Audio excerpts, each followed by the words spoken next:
Hi friends, welcome to மூன்று முடிச்சு promo. இன்றைக்கி நம்ம மூன்று முடிச்சு சீரியலில் என்ன விறுவிறுப்பான பரபரப்பான விஷயம் என்ன அப்படின்னு தெரிஞ்சுக்கிறதுக்கு முன்னாடி நம்ம சேனலை சப்ஸ்கிரைப் பண்ணலை அப்படின்னா மறக்காமல் சப்ஸ்கிரைப் பண்ணிக்கோங்க. இப்போ வாங்க நம்ம அந்த விறுவிறுப்பான விஷயம் என்ன அப்படின்னு சொல்லிட்டு பார்க்கலாம்.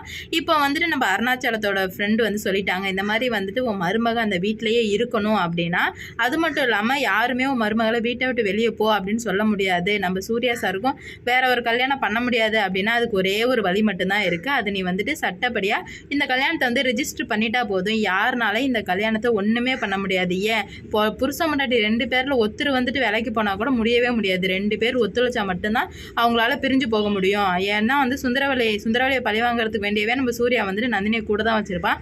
அதனால் உன் மருமக உன் வீட்டிலே தான் இருக்கணும் அப்படின்னா சட்டப்படியாக இந்த மாதிரி ரெஜிஸ்டர் பண்ணிடணும் அப்படின்னு சொல்லிட்டு போயிடுறாரு. எப்படியும் வந்து கோயிலுக்கு வந்ததுனால 2 நல்ல விஷயம் நடந்திருக்கு. ஒன்று வந்துட்டு அருணாச்சலத்தோட ஃப்ரெண்டு வந்து இந்த மாதிரி சூப்பர் ஐடியா கொடுத்துருக்காங்க. இன்னொரு நல்ல விஷயம் என்ன அப்படின்னு பார்த்தீங்கன்னா, அந்த வயசான தாத்தா பாட்டிங்க வந்துட்டு கேட்கும்போது நம்ம சூர்யா சார் வந்துட்டு இவ தான் என் பொண்டாட்டி தங்கம் அப்படின்னு சொல்லும்போது நம்ம நமக்கே வந்துட்டு நல்லா இருக்கு. ஆனால் என்ன 4-5 நாளாக நம்ம நந்தினி தான் ஒரே ஆப்சைடியாக கட்டிகிட்டு இருக்காங்க. அது மாற்றினா கொஞ்சம் நல்லா இருக்கும். நம்மளும் பார்த்து நமக்கே போர் அடிச்சிருச்சு. சரி அதை விடுங்க. இப்போ என்ன நடக்குது அப்படின்னு பார்த்தீங்கன்னா, இப்போ கோயில் எல்லாமே முடிஞ்சிருச்சு. இப்போ வீட்டுக்கு போகிறாங்க. வீட்டுக்கு போனதுமே நம்ம நந்தினி கையிலையும் சூர்யா சார் கையிலையும் மாலையை பார்த்ததுமே சுந்தரவல்லி பேயாட்ட ஆட ஆரம்பிச்சிட்டாங்க. ஏற்கனவே சும்மாவே பேயாட்டம் ஆடுவாங்க. இதில் கையில் 2 பேர் கையிலையும் மாலையை பார்த்ததுமே அவங்களுக்கு செம்ம டென்ஷன் ஆகிடுச்சு. எங்கே போயிட்டு வரீங்க, ஏன் கையில் மாலை இருக்குது அப்படி இப்படின்னு சொல்லிட்டு திட்ட ஆரம்பிச்சிட்டாங்க. இதுக்கு முன்னாடியே நம்ம நந்தினி ரொம்ப பயப்பட்டாங்க. இது சுந்தரவல்லி அம்மா என்ன பாடுபடுத்த போகிறாங்களோ அப்படின்னு தெரியலையே அப்படின்னு சொல்லிட்டு ரொம்ப பயந்தாங்க. அவங்க பயந்ததை விட அதிகமாகவே வந்துட்டு சுந்தரவல்லி வந்து ஓவர் ரியாக்ட் பண்ணுறாங்க. ஏன் அப்படின்னு பார்த்தீங்கன்னா, நம்ம நந்தினி சொன்னதுனால தான் சூர்யா சார் வந்துட்டு சுந்தரவல்லி மேலே போட்ட கேஸை வந்துட்டு வாபஸ் வாங்கினதுனால இவன் வந்துட்டு வாபஸ் வாங்குறாள் அப்படின்னு சொல்லிட்டு ஏற்கனவே நந்தினி மேல வெறுப்புல இருந்த சுந்தரவல்லி ஒரு படி மேல போயிட்டு ரொம்ப டென்ஷன் ஆயிடுறாங்க. இவளை இதுக்கு மேல இந்த வீட்டுல வைக்கவே கூடாது.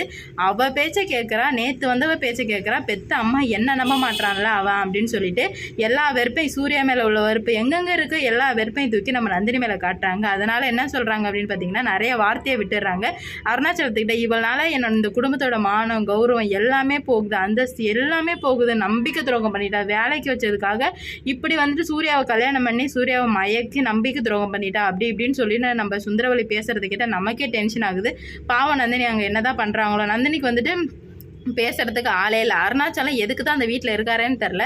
பொண்டாட்டி பேசுகிறாளே அப்பெல்லாம் அடக்கி வைப்போம் அப்படின்னு இல்லை. பொண்டாட்டியும் அடக்கிறதுல பிள்ளையும் அடக்கிறதுல நந்தினி வந்துட்டு அவங்களுக்காக மட்டும்தான் வாதாடி ஆகணும். அதனால் என்ன பண்ணுறாங்க அப்படின்னு பார்த்தீங்கன்னா, நந்தினி வந்து அம்மா நாங்கள் யாருக்கும் எந்த நம்பிக்கை துரோகம் பண்ணலை, அப்படி பண்ணணும்னு அவசியம் இல்லைன்னு சொன்னதுமே நம்ம சுந்தரவல்லி என்ன பண்ணுறாங்க அப்படின்னு பார்த்தீங்கன்னா, நம்ம நந்தினியை அரைஞ்சிடுறாங்க.